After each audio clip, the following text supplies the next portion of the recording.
Every single day that we wake up, we have been gifted the opportunity of choice. You can choose to be happy or you can choose to be sad. I don't care what your situation is. You should never allow your situation to define who you are as a person. The outside is the physical manifestation of what goes on inside the brain. Things do not just happen. No one just rear-ends your car. You don't just become broke. Broke is a mindset. Things don't just happen. Your pocketbook is not just below balance or on zero. You're not just overweight, just by chance you're just overweight. Things don't just happen. Your words can trip you. What you say can cause you to stumble. It can keep you from your potential. You're not snared by what you think. Negative thoughts come to us all. When you speak them out, you give them life. That's when they become a reality.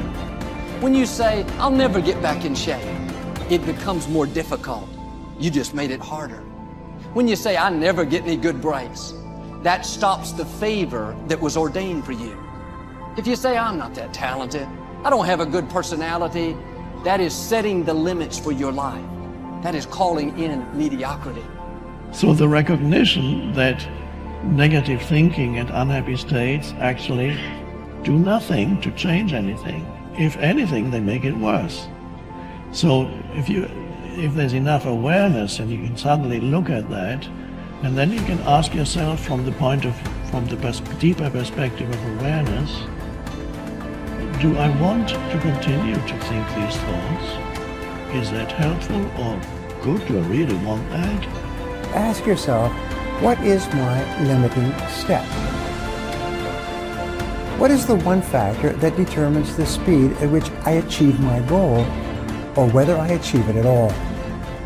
Once you've answered this question, you can move on to making a plan for how to accomplish your goals by eliminating this limiting factor.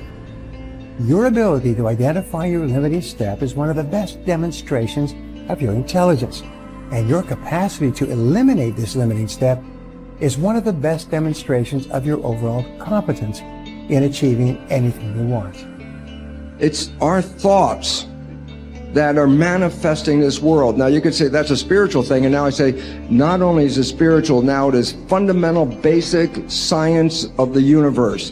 And it says then the thoughts are creative. Well, if the thoughts are creative, then who is having the thought? And you start to realize, I'm having the thought.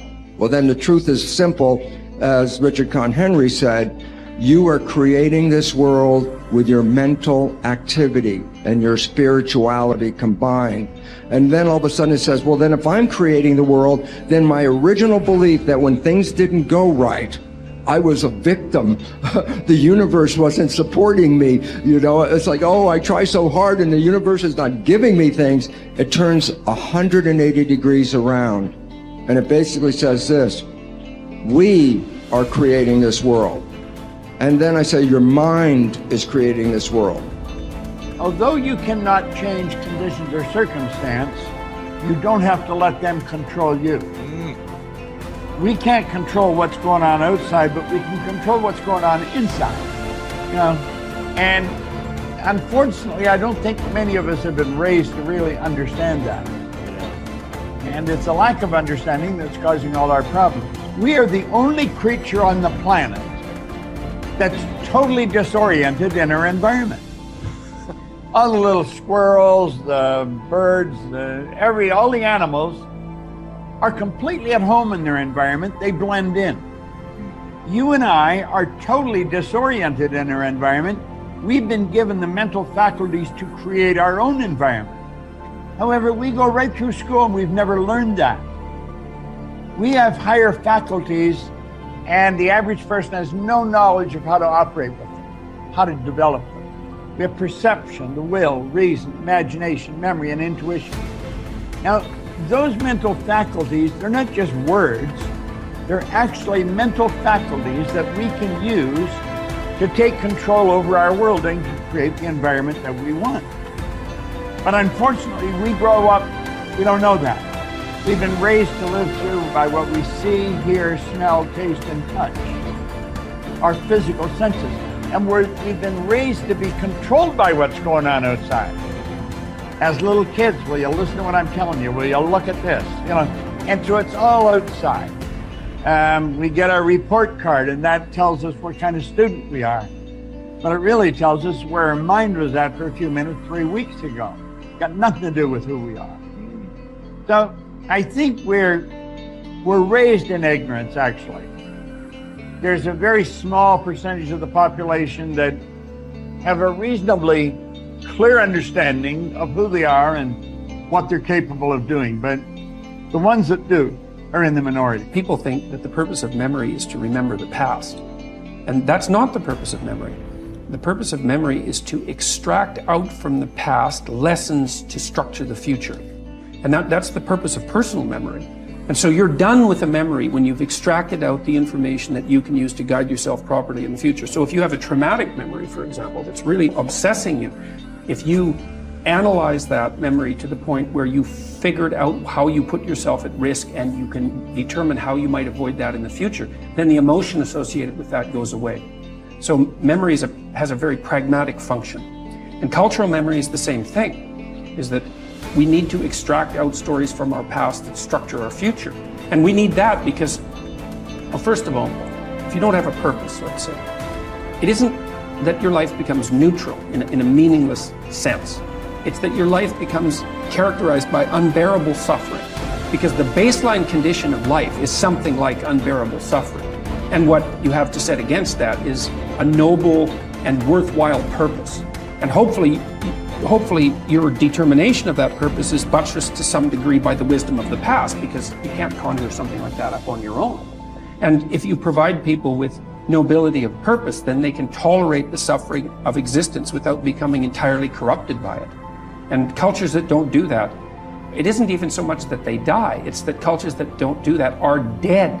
They're done. They don't have a story anymore. They don't have a call to adventure. And then, well, then everyone suffers stupidly as a consequence. It's a very bad thing. So Churchill made the same observation that many of the great psychologists and philosophers made in the early part of the 20th century.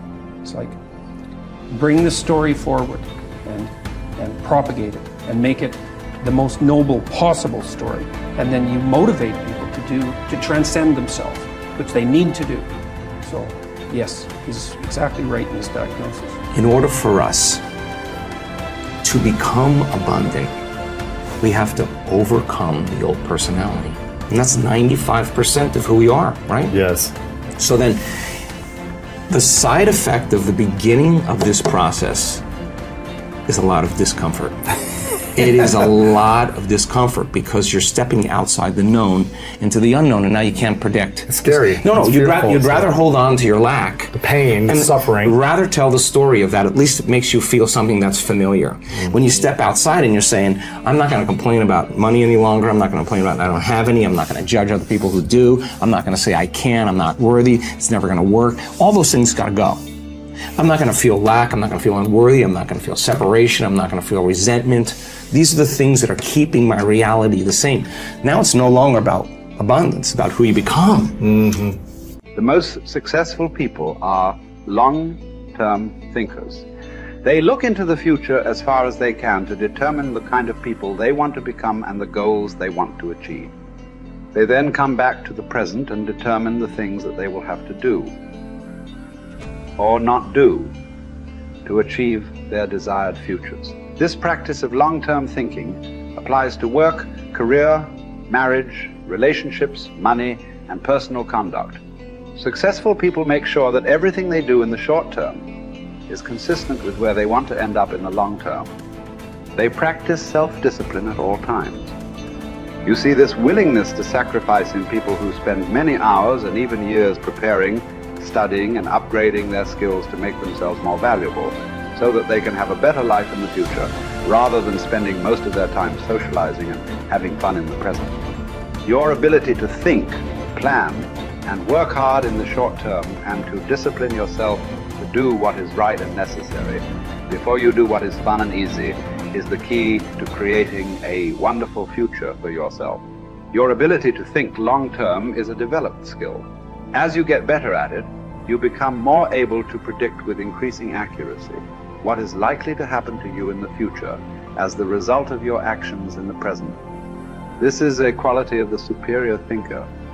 The common denominator of success was that successful people make a habit of doing the things that unsuccessful people don't like to do. And what were these things? It turned out that the things that successful people don't like to do are the same things that failures don't like to do either.